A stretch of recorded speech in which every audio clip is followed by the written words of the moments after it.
एकादशम पाठम पठामः, जो हमारा 11वां पाठ है बच्चों, ईशः कुत्रास्ति, यानी ईश्वर कहाँ है। ईश का मतलब हुआ ईश्वरः, कुत्र का मतलब हुआ कहां पर है, अस्ति का मतलब है ईश्वर कहां है, यानी ईश्वर की हमको खोज करनी है। ईश्वर किस में बसता है, ईश्वर किस में वास करता है, इसको हम जानेंगे बच्चों। इसके हम प्रथम भाग को आपके सामने लेकर प्रस्तुत हैं बच्चों।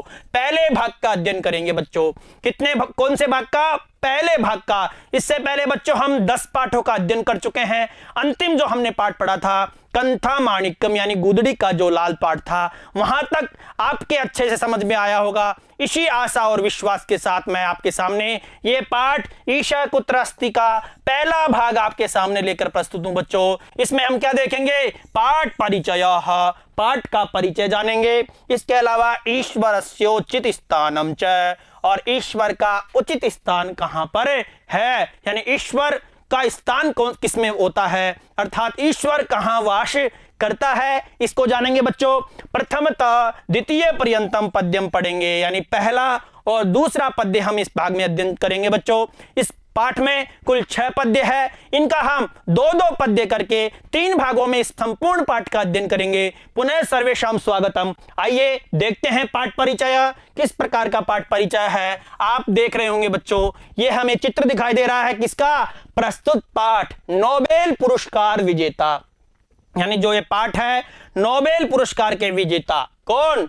कविंद्र रविंद्रनाथ टैगोर की, कविंद्र रविंद्रनाथ टैगोर की विश्वविख्यात कृति गीतांजलि के संस्कृत अनुवाद से संकलित है बच्चों। देखो 2 शब्द बच्चों इसमें।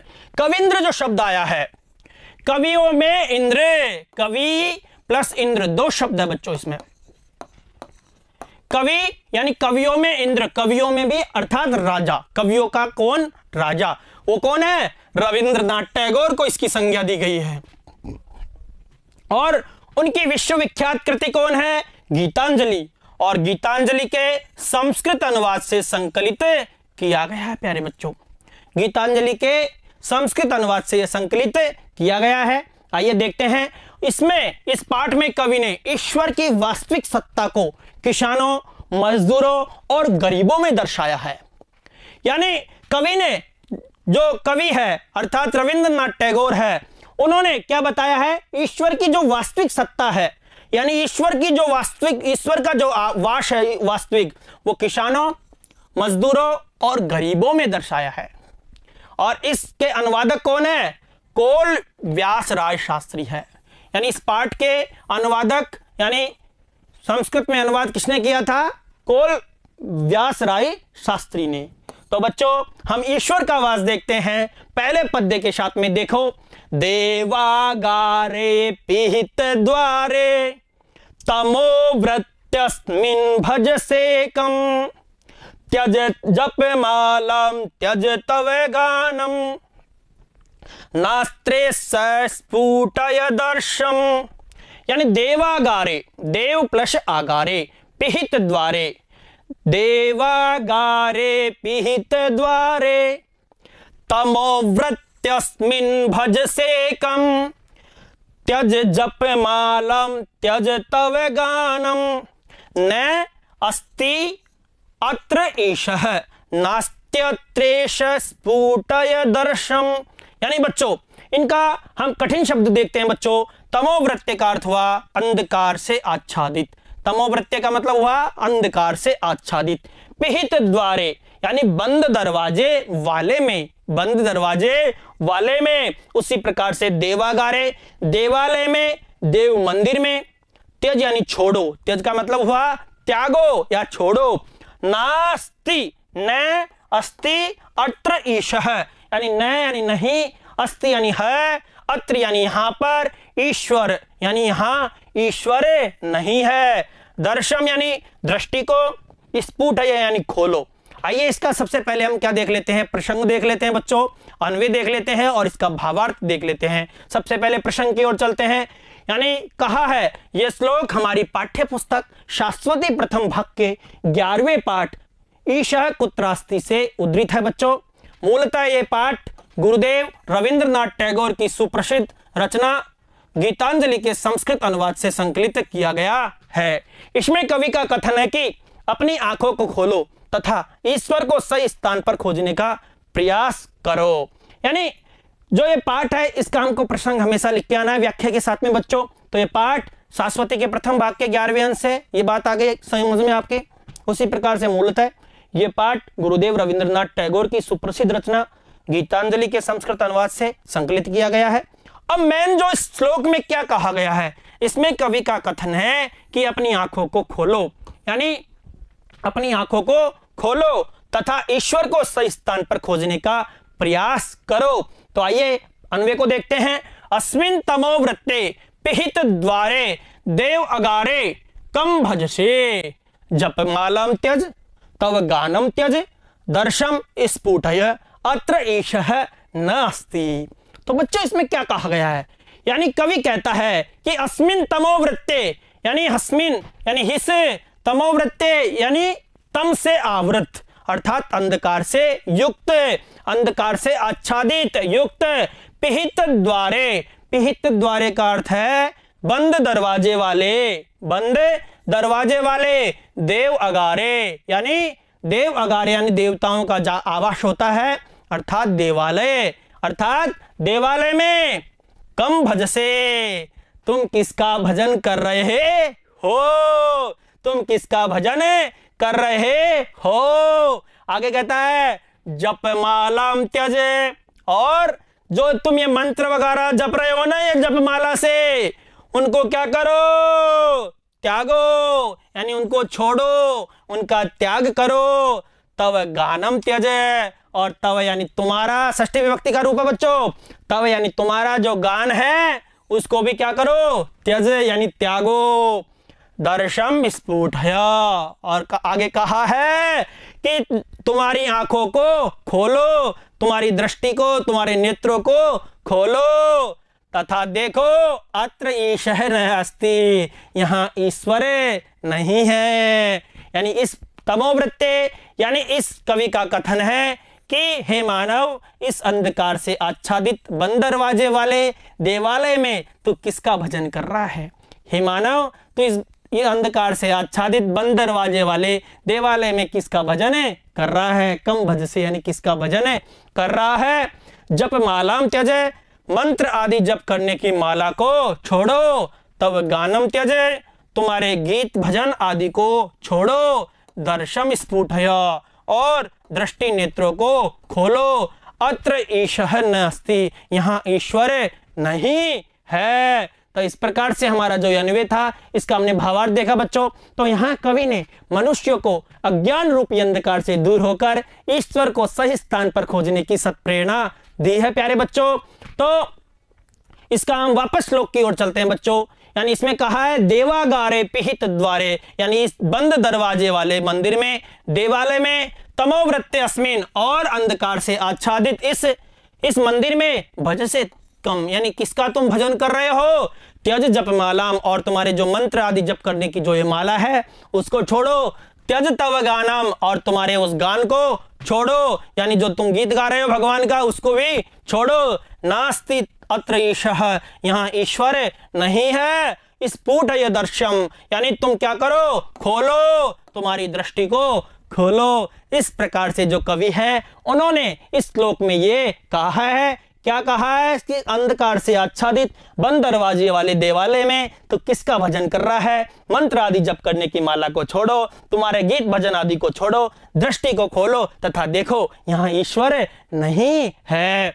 तो देवागारे में बच्चों हम देखते हैं देव प्लस आगारे, देव प्लस आगारे, ए और आ मिलकर क्या हो गया बच्चों, ए और आ मिलकर दीर्घ हो गया, तो ये बना दीर्घ संधि का रूप। उसी प्रकार से नास्ति, न प्लस अस्ति, न प्लस अस्ति, और यहाँ ए और ए मिलकर आ हुआ और यहाँ दीर्घ संधि हो गई बच्चों। उसी प्रकार से तमोवृत्ते, तमसा वृत्ते, तमसा वृत्ते यानी अंधकार से आवृत, और इसमें तृतीय विभक्ति होने के कारण तृतीय तत्पुरुष समास हुआ बच्चों।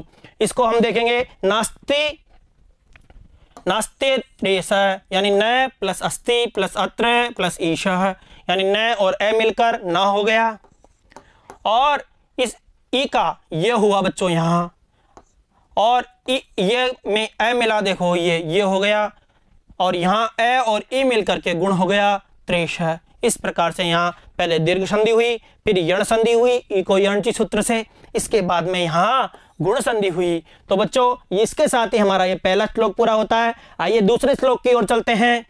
दूसरे श्लोक का वाचन कर रहा हूं बच्चों मैं, आप भी करेंगे मेरे साथ में। तत्रास्तिश कठिनां भूमिं यत्र हि कर्षति लांगलिक यत्र च जनपद रत्याकर्ता प्रस्तर खंडान धारयते। तो बच्चों किसमें प्रभु का वास होता है उसको कवि बता रहा है। क्या बता रहा है, एक बार फिर से, तत्रास्तिश कठिनां भूमिं यत्र हि कर्षति लांगलिक यत्र च जनपद रत्याकर्ता प्रस्तर खंडान धारयते। यानी बच्चों लांगलिका का अर्थ हुआ यहाँ किसान या हलवाहा, यानी किसान जो हल चलाता है, हलवाहा हल वाला, और कर्षति यानी जोतता है या हल चलाता है। जनपद रत्या करता यानी जनपद की सड़क बनाने वाला, जनपद यानी जिले की सड़क बनाने वाला, स्थान की सड़क बनाने वाला। प्रस्तर खंडान पत्थरों के टुकड़ों को दारयति का मतलब हुआ तोड़ता है बच्चों। तो आइए इसके प्रसंग की ओर चलते हैं। यह श्लोक हमारी पाठ्य पुस्तक शाश्वती प्रथम भाग के 11वें पाठ ईशः कुत्रास्ति से उद्धृत है। मूलतः ये पाठ गुरुदेव रविंद्रनाथ टैगोर की सुप्रसिद्ध रचना गीतांजलि के संस्कृत अनुवाद से संकलित किया गया है। इस श्लोक में कवि ने ईश्वर का निवास कहाँ है ये प्रतिपादित किया है बच्चों। आइए अन्वय को देखते हैं। ही यत्र लांगलिकः कठिनां भूमिं कर्षति यत्र च जनपद रत्या कर्ता प्रस्तर खंडान धारयते तत्र ईशः अस्ति। यानी ईश्वर कहाँ है, ही यानी निश्चय ही, यत्र यानी जहां, लांगलिकः अर्थात जो किसान है, हल चलाने वाला किसान है, वो कठिनां भूमिं कर्षति और उस कठोर धरती पर क्या करता है, कर्षति यानी हल चलाता है। यानी ईश्वर का वास वहां है निश्चय ही जहां पर ईश्वर का वास है, जहां किसान या कृषक कठिन भूमि को क्या करता है, जोतता है। आपने भी देखा होगा कितनी कठोर भूमि होती है, उसको बैल से किस प्रकार से किसान जोतता है।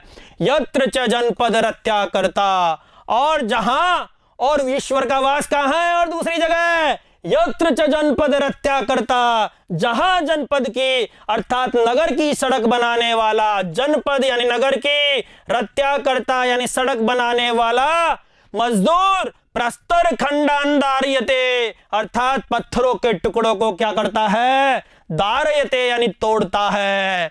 और तत्र ईशः अस्ति, वहां ईश्वर है। यानी पहले श्लोक में कवि ने बताया है कि तो ये इस अंधकार से आच्छादित देवालय में तू किसका भजन कर रहा है, तू कौन सी माला का जप कर रहा है, यहाँ ईश्वर नहीं है। और उसको हमने द्वितीय पद्य में बताया है कि ईश्वर का वास वहां है कि जहां किसान कठिन भूमि को जोतता है, और जहां मजदूर, जनपद की सड़क बनाने वाला मजदूर क्या करता है, प्रस्तर खंडों को तोड़ता है यानी पत्थरों के टुकड़ों को तोड़ता है, वहीं ईश्वर का वास होता है प्यारे बच्चों। तो इसको एक साथ देख लेते हैं। निश्चय से जहां हल चलाने वाला कृषक कठोर धरती पर हल चलाता है, तथा जहां नगर की सड़क बनाने वाला मजदूर पत्थरों के टुकड़ों को तोड़ता है, वहां ईश्वर का वास होता है प्यारे बच्चों। इसको हमने विशेष में दिया है। कवि के अनुसार ईश्वर का निवास मंदिर में न होकर के किसानों एवं मजदूर के हृदय में होता है प्यारे बच्चों। यानी मंदिरों में न होकर के किसानों और मजदूरों के हृदय में होता है। तो इसके व्याकरण में हमने दिया बच्चों तत्रास्तिशः, तत्र प्लस अस्ति प्लस ईशः। तो यहाँ तत्र में अ है और इस अस्ति का अ है, तो तत्र हो गया बच्चों। क्या हो गया, तत्र। उसी प्रकार से ये आगे छोटी ही है अस्ति, अस्ति में छोटी ही है ना, और इस छोटी ई का यानी दीर्घ ई होकर के ह्रस्व ई का दीर्घ ई होकर के यानी दोनों मिलकर के क्या हो गया, दीर्घ हो गया। तो यहां दोनों जगह बच्चों दीर्घ संधि है, तत्रास्ति शह। उसी प्रकार से प्रस्तर खंडान, प्रस्तराणाम खंडान यानी पत्थरों के टुकड़े, इसमें षष्ठी तत्पुरुष समास होगा बच्चों। कौन सा समास होगा, षष्ठी तत्पुरुष समास। षष्ठी तत्पुरुष समास, षष्ठी विभक्ति होने के कारण यहाँ षष्ठी तत्पुरुष समास हुआ बच्चों, यानी पत्थरों के खंडों को, यानी पत्थरों के खंडों को। तो वापस प्यारे बच्चों श्लोक की ओर चलते हैं। तत्रास्ति शः कठिनां भूमि यत्र हि कर्षति लांगलिका यत्र च जनपद रथ्या कर्ता प्रस्तर खंडान दार्यते, यानी जहां पर किसान कठिन भूमि को, तत्र यानी है, अस्ति यानी है, क्या, ईश यानी तत्र यानी वहां ईश्वर है। कहां पर है, जहां पर कठिनाम भूमि, जहां पर कठिन भूमि को, यत्र ही कर्षति निश्चय से किसान क्या करता है, जोतता है। लांगली का मतलब किसान, यानी जहां पर ईश्वर का वास है, जहां कठिन भूमि को किसान हल को, कठोर भूमि को जोतता है, वहीं ईश्वर का वास है। और कहां है, यत्र च जनपद रथ्या करता, और वहां है जहां नगर की सड़क बनाने वाला जनपद रथ्या करता प्रस्तर खंडान दार्यते, यानी पत्थरों के टुकड़ों को तोड़ता है, वहीं ईश्वर का वास होता है बच्चों। तो इस प्रकार से हमने इन दो श्लोकों का अध्ययन किया। पहला श्लोक था हमारा कि ईश्वर का वास यहां नहीं है। देवागारे पिहित द्वारे तमोवृत्यस्मिन् भजसेकम् त्यजत जपमालम त्यज तव गानम नास्त्रेश स्फुटय दर्शम।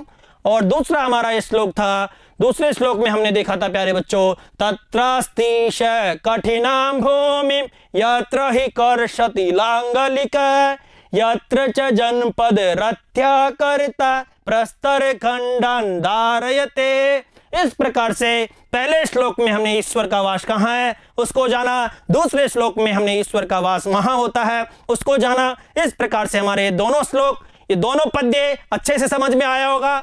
तीसरा, तृतीय और चतुर्थ जो पद्य है उसको हम अगले भाग यानी दूसरे भाग में लेकर प्रस्तुत होंगे। इसी आशा और विश्वास के साथ पुनर्मिलामः। धन्यवादः। नमो नमः।